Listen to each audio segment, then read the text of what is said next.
नीतीश कुमार ने एक नया रिकॉर्ड बना दिया। सीएम पद की 10वीं बार शपथ लेने पर वर्ल्ड बुक ऑफ रिकॉर्ड्स ने बधाई दी है। एनडीए ने उपलब्धि पर गर्व जताया। वहीं कई नेताओं ने इस रिकॉर्ड के लिए सीएम नीतीश को बधाई दी।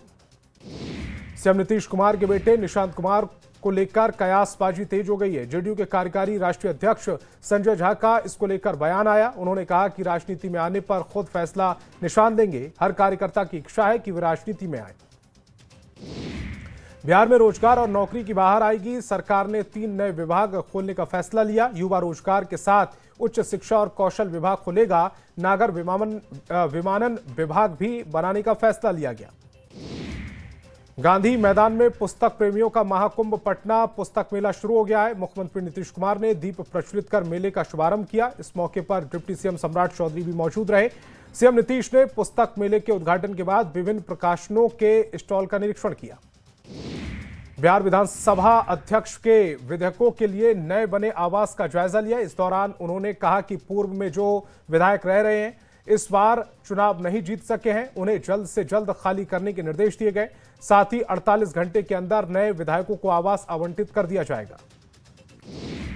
सियासी हलचल के बीच सीएम हेमंत सोरेन का एक और पोस्ट सामने आया है। सोशल मीडिया एक्स पर पोस्ट कर लिखा, अपनी आवाज को राष्ट्रीय एजेंडा बनाने के लिए आदिवासी समाज की एकजुटता जरूरी है।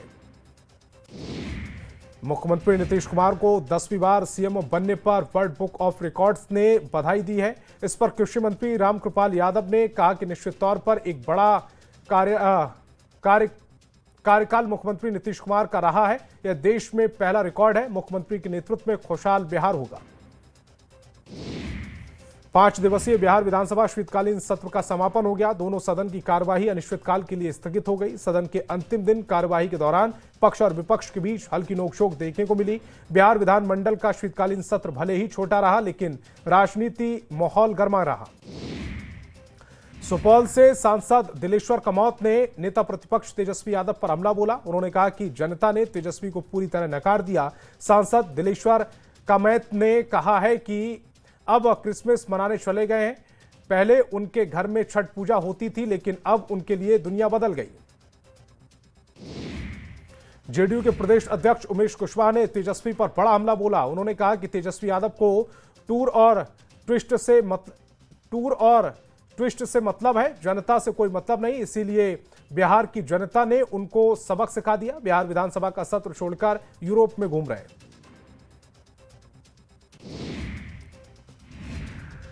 तेजस्वी यादव के सदन में नहीं आने पर रामकृपाल यादव ने हमला बोला। मंत्री रामकृपाल यादव ने कहा कि नेता प्रतिपक्ष की बड़ी भूमिका होती है, महत्वपूर्ण सत्र भी है और नेता प्रतिपक्ष गायब है। तेजस्वी यादव दायित्व का निर्वहन नहीं कर रहे हैं, लोकतंत्र का अपमान कर रहे हैं।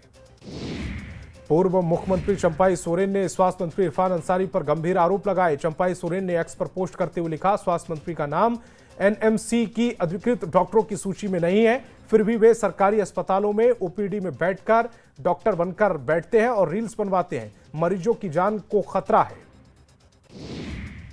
चंपाई सोरेन के आरोप पर इरफान अंसारी ने पलटवार किया कि मैं खुद डॉक्टर हूं और जब स्वास्थ्य मंत्री खुद डॉक्टर हो तो राज्य की सेहत की जिम्मेदारी और बढ़ जाती है। मंत्री ने ऐलान किया कि झारखंड के 24 जिलों के सरकारी अस्पतालों की ओपीडी में वे खुद बैठेंगे। झारखंड विधानसभा का शीतकालीन सत्र सोमवार तक के लिए स्थगित हो गया है। स्पीकर ने सदन में शोक प्रकाश पड़ा। फिल्म कलाकार धर्मेंद्र और असरानी को श्रद्धांजलि दी गई। ये पत्र 5 दिनों तक चलेगा, जिसमें राज्य सरकार 8 दिसंबर को वित्तीय वर्ष 2025-26 के लिए लगभग 11,000 करोड़ रुपए का दूसरा अनुपूरक बजट पेश करेगी। झारखंड विधानसभा के शीतकालीन सत्र के पहले दिन सदन के बाहर आजसू विधायक निर्मल महतो ने प्रदर्शन किया। उन्होंने छात्रवृत्ति योजना बंद होने के खिलाफ विरोध जताया। कहा कि राज्य सरकार का खजाना खाली है, इसी कारण सड़क निर्माण समेत अन्य विकास योजनाएं पूरी तरह से ठप पड़ गई हैं। झारखंड विधानसभा के शीतकालीन सत्र के दौरान सदन के बाहर सड़कों पर एआईएसए से जुड़े छात्र छात्राओं ने प्रदर्शन किया है। प्रदर्शनकारी छात्रों के हाथों में बैनर, पोस्टर और छात्रवृत्ति योजना की मांग है। साथ ही साथ मैट्रिक और इंटर की परीक्षा में परीक्षा शुल्क बढ़ाए जाने का विरोध भी किया। सदन स्थगित होने के बाद नेता प्रतिपक्ष बाबूलाल मरांडी झारखंड सरकार के खिलाफ हमलावर नजर आए। उन्होंने कहा कि सदन के अंदर वह कानून व्यवस्था का मुद्दा उठाएंगे। लॉ एंड ऑर्डर पर चर्चा के लिए उन्होंने सदन में समय मांगा, लेकिन सदन की ओर से समय नहीं दिया गया। झारखंड विधानसभा के शीतकालीन सत्र में बीजेपी विधायक पूर्णिमा साहू अलग अंदाज में दिखी। सियासी हलचल के बीच उन्होंने बड़ा बयान देते हुए कहा कि राज्य के विकास की रफ्तार बढ़ाने के लिए जेएमएम और बीजेपी का गठबंधन ज्यादा बेहतर होगा। उन्होंने मौजूदा गठबंधन पर सवाल उठाते हुए राजनीतिक बदलाव की जरूरत बताई।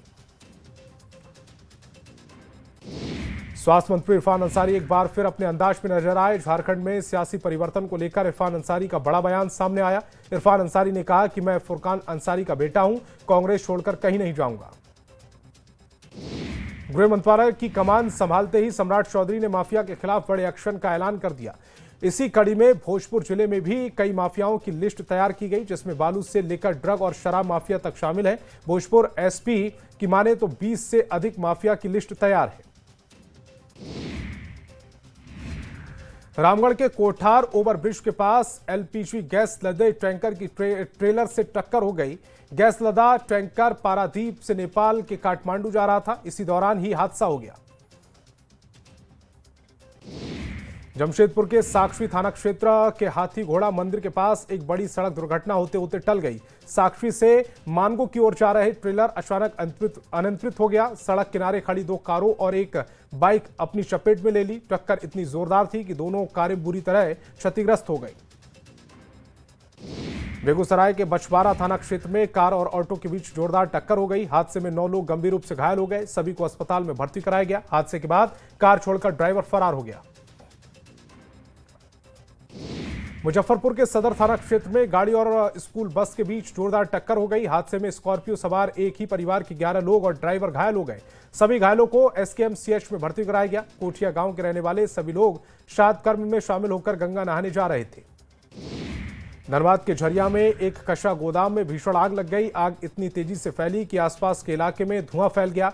एहतियात के तौर पर कई दुकानदारों ने अपना सामान हटा लिया। फायर ब्रिगेड की टीम ने आग पर काबू पाया। मसौड़ी बाजार में अतिक्रमण के खिलाफ कार्रवाई हुई। बाजार को पूरी तरह से अतिक्रमण मुक्त कराया गया। प्रशासन ने अतिक्रमण करने वाले कई दुकानदारों को जुर्माना भी लगाया। अतिक्रमण के कारण बाजार में जाम की स्थिति बन रही थी। भोजपुर के बड़हरा प्रखंड में महुली घाट पर अभी तक पीपा पुल नहीं चालू हो पाया, जिसके कारण हजारों की आबादी सीधे तौर पर प्रभावित हो रही है। अबासपुर पंचायत के 20,000 से अधिक लोग नाव से आने जाने को मजबूर हैं। ऐसे में खतरे की आशंका बनी रहती है।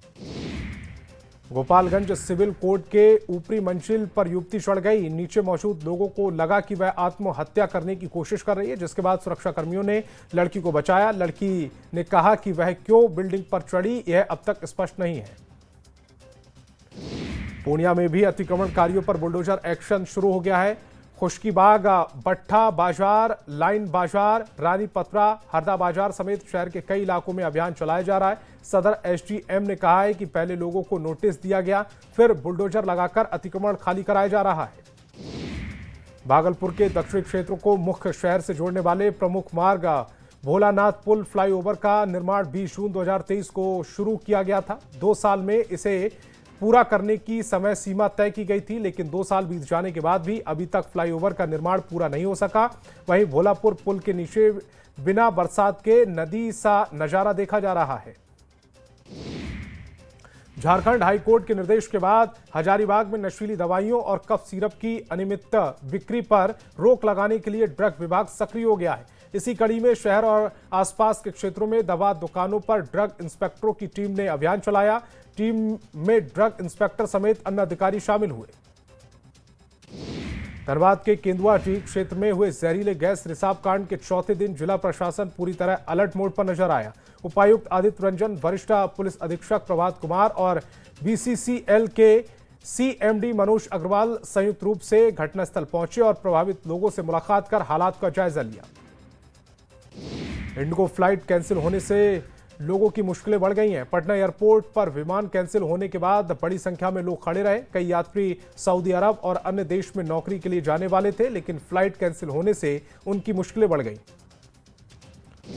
देश भर में इंडिगो की विमान सेवा में आई दिक्कतों का असर रांची एयरपोर्ट पर भी देखा जा रहा है। बिरसा मुंडा एयरपोर्ट पर इंडिगो काउंटर के सामने यात्रियों की लंबी लाइन लग गई। रांची से इंडिगो की 6 फ्लाइट्स कैंसिल कर दी गई, जबकि कुछ को शनिवार तक रीशेड्यूल कर दिया गया। इंडिगो के विमान परिचालन में तकनीकी समस्या आने के बाद विमान किराया आसमान छूता नजर आ रहा है। इंडिगो की फ्लाइट कैंसिल होने के बाद एयर इंडिया एक्सप्रेस समेत दूसरे एयरलाइंस का बढ़ा हुआ किराया चौंकाने वाला है। दिल्ली से रांची एयर इंडिया एक्सप्रेस की एक फ्लाइट का किराया करीब 60,000 तक पहुंच गया। गुमला के रसोइया संयोजिका संघ का अपनी मांगों को लेकर धरना प्रदर्शन जारी है। कलेक्ट्रेट के गेट के पास 9 दिन से ये धरना प्रदर्शन जारी है। गुमला जिला के 12 प्रखंड की सैकड़ों रसोइया संयोजिका बारी बारी से भाग ले रही हैं, जिस कारण स्कूल में पढ़ने वाले बच्चों के मिड डे मील पर भी इसका असर पड़ रहा है। सीतामढ़ी के पुपरी में अतिक्रमण के खिलाफ दूसरे दिन भी बुलडोजर एक्शन देखने को मिला। पुलिस अधिकारियों की मौजूदगी में सरकारी जमीन पर कब्जा जमाने वाले लोगों के खिलाफ कार्रवाई हुई। प्रशासन की इस कार्रवाई से अतिक्रमणकारियों में हड़कंप मचा हुआ है। शहर को जाम से मुक्त कराने के लिए सीतामढ़ी में इन दिनों बुलडोजर एक्शन जारी है। दानापुर नगर परिषद के कार्यपालक पदाधिकारी और उनकी टीम ने विशेष अभियान चलाया। अभियान के दौरान सड़क और फुटपाथ पर किए गए कई अतिक्रमण को हटाया गया। नगर परिषद की टीम ने कार्रवाई करते हुए दुकानों के सामने बने अवैध निर्माण को हटाया, साथ ही कई लोगों से जुर्माना भी वसूला। मोतिहारी के केसरिया गोइची गांव में सरकारी जमीन पर अतिक्रमण करना महंगा पड़ गया। जिला प्रशासन की टीम ने बुलडोजर चलाकर अतिक्रमण की जगह को खाली करवाया। जिला प्रशासन की टीम से पहले नोटिस दी जा रही थी कि नोटिस का जवाब नहीं मिलने पर उन पर बुलडोजर चलवाकर खाली कराया गया। भोजपुर के शाहपुर के कई इलाकों में अतिक्रमण हटाओ अभियान चलाया गया। अतिक्रमण के कारण जाम की स्थिति बनी रहती थी। अधिकारियों ने फिर से अतिक्रमण करने पर कड़ी कार्रवाई की चेतावनी दी। दरभंगा में दिल्ली मोड़ से हवाई अड्डा तक अतिक्रमण के खिलाफ कार्रवाई की गई। अवैध कब्जा को प्रशासन ने हटा दिया। लहरिया सराय के गुदरी बाजार में भी अतिक्रमण पर बुलडोजर चला है, वहां भी बुलडोजर एक्शन देखने को मिला। चतरा के अंबाटांड के युवक ने इंजीनियर की नौकरी छोड़ खेती अपनाई और आज प्रतिमाह लाखों रुपए कमा रहा है। ड्रिप इरिगेशन, मल्चिंग और हाइब्रिड बीज जैसी तकनीक अपनाकर उन्होंने 21 टन मिर्च बेचकर 10 लाख से ज्यादा की आमदनी की। अब वे 20 एकड़ में अलग अलग प्रकार की सब्जी की खेती कर रहे हैं। गिरिडीह की हरला घाटी समेत कई अन्य जंगलों में अवैध तरीके से मायका खनन धड़ल्ले से जारी है। इसमें खनन माफिया लगातार मायका जैसे बेशकीमती खनिज की अंधाधुंध उत्खनन कर रहे हैं। बिहार होते हुए देश के अन्य राज्यों में तस्करी की जा रही है। बिहार और झारखंड का बॉर्डर एरिया होने की वजह से अवैध खनन में छापेमारी करने में वन विभाग को काफी परेशानी होती है।